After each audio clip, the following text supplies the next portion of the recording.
માતાજી, જય શ્રી રામ ભાઈ. ડેલી લાઈફસ્ટાઈલ વ્લોગ ડેમાં આપનું સ્વાગત છે. અને કાલથી તારીખ થઈ હતી ભાઈ 3 તારીખે રાત્રે અમે 9 વાગે ભાઈ પાટણથી અમારા નોરતાથી અમુક બધા માણસો મેં નીકળી જતા દ્વારકા માટે. અને સવારે કમ્પ્લીટ 6 વાગે બધા આવી જતા અમે ભાઈ દ્વારકા. અને આવીને અમે ભાઈ પ્રેમ પ્રવાહ બંગલોસ જે હ ભાઈ હોમ સ્ટે બરાબર રહેવા માટે એક માજી અને ભાઈ દાદી દાદા એ બહુ મસ્ત રૂમ સગવડ સારી છે. અને આવી જઈને ભાઈ ચાલો તો અમારા ગામનું જયનીલ બરાબર, પછી નામ બોલો ભાઈ આખું પલ દેસાઈ બરાબર, પછી ભાઈ વેદાંત પટેલ, આયુષ પરમાર, યશ દેસાઈ, બાપ ખાન બરાબર ભાઈ. આ બધા માણસો મેં બધા આવી ગયા. જોકે ભાઈ અમે એક ક્રિષ્નામાં હતા બધા, મારી ગાડી કંદર એટલે બધા મને ઓળખી, પણ આ બધા તમને ઓળખવા માટે કીધું. પણ હવે અમે બધા નહીં ધોઈને થઈ જાય એકદમ થયા બધા રોજાયા ખાલી ચગીન. હા ભાઈ ચગીન આપણે તો ખાલી વસ્તુ ભાઈ ને. હવે આપણે ઉપડી જાય પહેલાં સુદર્શન સેતુ અને રૂકમણી મંદિર આ બધું જવાનું. અને પછી દ્વારકાધીશના મંદિરના દર્શન ને પછી આપણે મોજે કરવા રાખશું. જેમ કે સુખ શાંતિ દર્શન કરવાના, જો કે તમને ધજાના બધા દર્શન કરાવશું. અને આજે આખો દિવસ જે ફરશું એ બધું તમને બતાવશું ને બહુ એન્જોય કરવાનો. જેમ કે બધા માણસો જોરદાર બરાબર. તો હવે આપણે ઉપડી જઈએ ચાલો ભાઈ સુદર્શન સેતુ. જતા હતા સુદર્શન સેતુ, પણ એના પહેલાં વચ્ચે આવે ભાઈ રૂકમણી માતાનું મંદિર જે તમે જોઈ શકતા છો. હવે આ મંદિરમાં અમે મસ્ત દર્શન કરી લીધા. પણ આનો ઇતિહાસ એવો હોય કે ભાઈ મતલબ દ્વારકાધીશ ખુદ અને રૂકમણી જે કે એમના પત્ની હતા એ ભાઈ એક ઋષિ હતા, દુર્વાસા ઋષિ હતા. બહુ ક્રોધિતવાળા ઋષિ હતા. એમનો ગુસ્સો બહુ હતો. એમના પ્રસન્ન કરવા, એમને જમાડવા ને એવું કરવા માટે એમના મંદિરે લઈ જતા હતા. મતલબ કે ખુદ કૃષ્ણ ભગવાન અને રૂકમણી બંને ખેંચીને લઈ જતા હતા. તો પછી અમે એવું હતું કે જ્યારે રૂકમણી રથને બધું ખેંચતા હતા કૃષ્ણ ભગવાનના રૂકમણી, તો એમને વચ્ચે તરસ લાગી. એટલે ભાઈ એમને કૃષ્ણ ભગવાનને કીધું કે ભાઈ મને તરસ લાગી. ત્યારે ભાઈ કૃષ્ણ ભગવાને એમના પગના અંગૂઠાથી મતલબ કે ત્યાં ખાડો કર્યો અને ત્યાંથી ભાઈ ગંગા નદી આવીને મીઠું પાણી નીકળ્યું. મતલબ કે પછી આ રીતે પાણી નીકળ્યું એટલે ને એ પાણી ભાઈ રૂકમણીએ પીધું, કૃષ્ણ ભગવાને પીધું. પણ પાછળ બેઠેલા જે દુર્વાસા ઋષિ હતા એમને પૂછ્યું ના કે ભાઈ તમારે પાણી પીવું કે નહીં પીવું. આ રીતે ભાઈ અને દુર્વાસા ઋષિ હતા ને એ બહુ ગુસ્સાવાળા હતા જોકે. અને એમને આવી ગયો ગુસ્સો. ભાઈ અમને 2 શ્રાપ આપ્યા.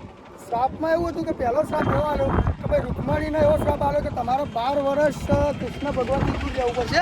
એટલે મતલબ કે આ જગ્યાએ થયું હતું. એટલે આ જગ્યાએ રૂકમણી માતાનું મંદિર બન્યું નાખ્યું. એમને પછી તપસ્યા ને બધું કર્યું, મતલબ ભક્તિ કરી.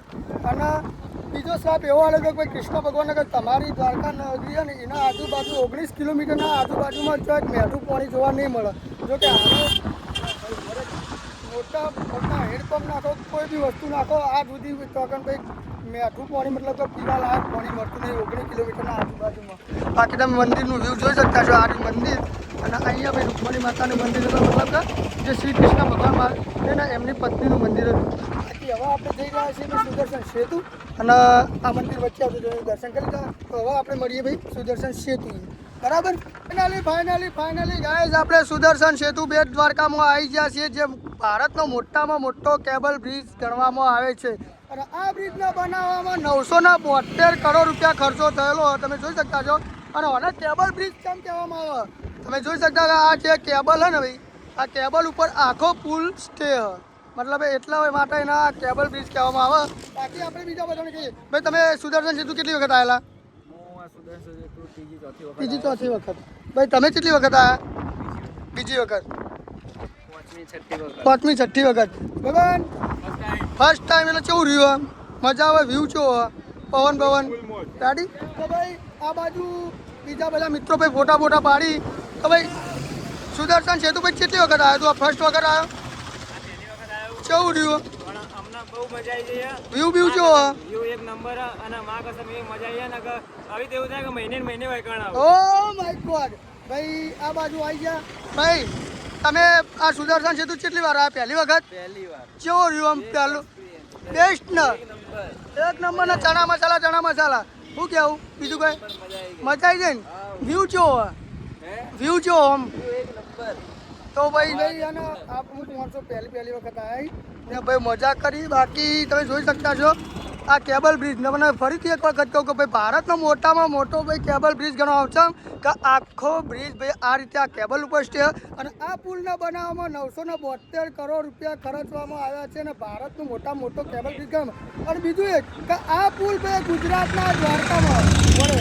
આ પુલ ગુજરાતના દ્વારકામાં બનેલું એટલે અમારા માટે એટલે કે આપણા સૌના માટે બહુ મોટી ગૌરવની વાત કહેવાય, બરાબર. બાકી તમે જોઈ શકતા છો ને અહીંના થોડા વ્યૂ તમને બતાવેલો જોઈ લેજો. બાકી અને જે છે તમને બતાવશું. ફાઇનલી ગાઈસ આપણે આવી ગયા છે શિવરાજપુર બીચ. પણ હાલ ભાઈ શિવરાજપુર બીચમાં કોઈ રાઈડ કે કોઈ વસ્તુ ચાલુ નહીં, નાહવાનું બાવાનું બધું બંધ છે. એનું કારણ એ છે કે ભાઈ અત્યારે ભાઈ દરિયામાં મોટામાં મોટું તુફાન ચાલુ છે એટલે નાહવા દેતા નથી. પણ આ લોકો સમજતા નથી ને ફોટા પડે છે. જો આ તણાઈ ગયા તો પછી પતી ગયું. અને આ બાજુ બધા ફોટા પાડી દીધા. અને આ બાજુ ને હવે ફોટા પાડીને કેમ કે કોઈ રાઈડ નહીં, કોઈ કશું વસ્તુ ચાલુ નહીં, ભાઈ નાવા બાવા નહીં, સખ્ત મનાઈ હ. અને જેને નાહવું હોય પોતાના રિસ્ક ઉપર નાય, એવું બધું તણાઈ જાય તો ભાઈ કોઈની કોઈ ગેરંટી નહીં એવું હ.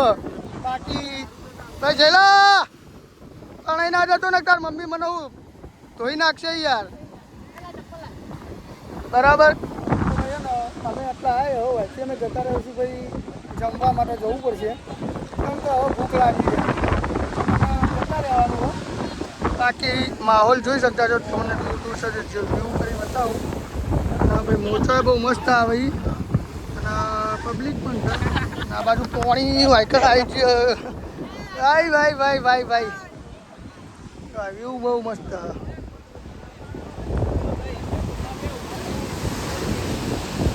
બરાબર, તો ભાઈ આગળ મળીએ જે છે તમને બતાવીએ. ફાઇનલી ગાઈસ અમે સુદર્શન સેતુ પછી રૂકમણીનું મંદિર, શિવરાજપુર બીચ બધા ફરીને આવી જાય.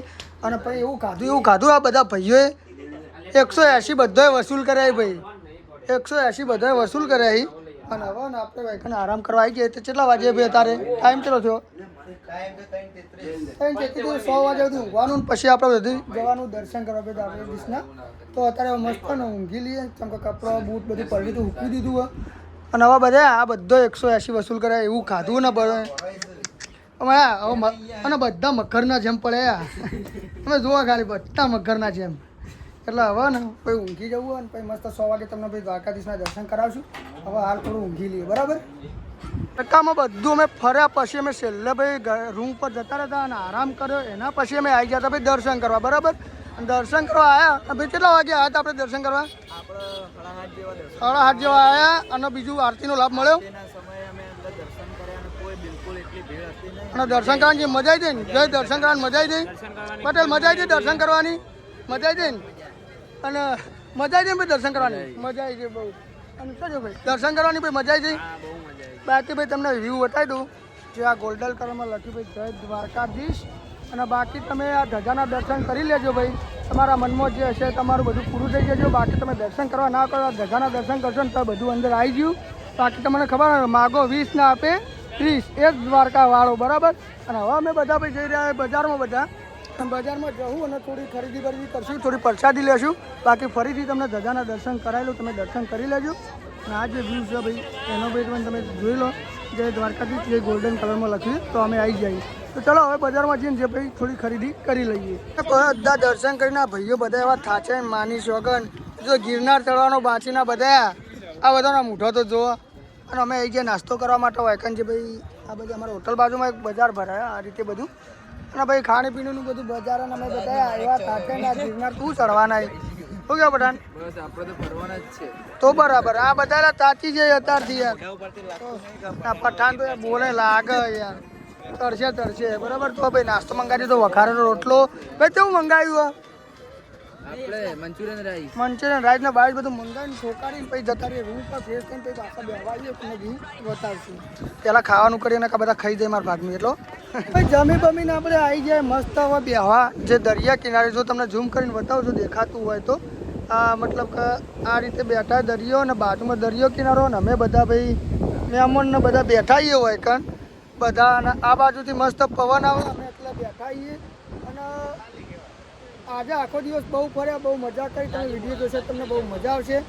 બાકી તો અત્યારે પવને બહુ આવે, તમને અવાજ થોડો ઓછો આવતો છે પણ હું થોડું ઉકાળું બોલું, બરાબર. બાકી આજે અમે ફર્યા છીએ ભાઈ લગભગ કોને પહેલાં અમે ફર્યા પેટ દ્વારકા જ્યાં, પછી એથી અમે આ શિવરાજપુર બીચ, રૂકમણી મંદિર અને દ્વારકાધીશનું મંદિર.